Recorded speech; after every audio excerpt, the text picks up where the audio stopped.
Anong pangalan ng batang lalaki na tinapon sa Lion's Den sa kwento ng Book of Daniel? A. Daniel. Sino ang hari sa kwento ng Book of Daniel na nagpalit ng kanyang desisyon at ipinasok si Daniel sa Lion's Den? A. King Darius.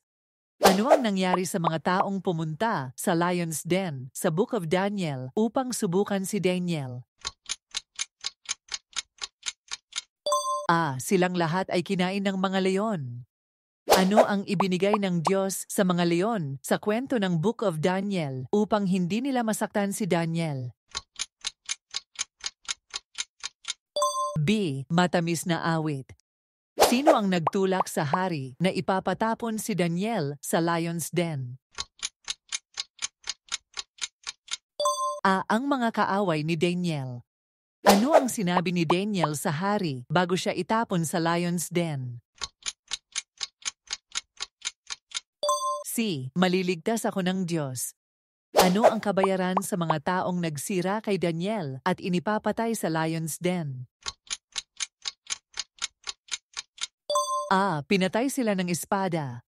Ano ang reaksyon ng hari sa kwento ng Book of Daniel nang makita niya na buhay pa si Daniel sa loob ng Lion's Den?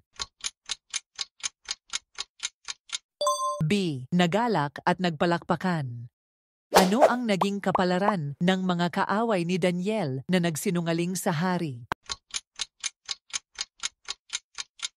B. Sinunog sila ng buhay. Anong posisyon sa pamahalaan ang ibinigay kay Daniel matapos ang pangyayaring nangyari sa Lion's Den? B. Prime Minister.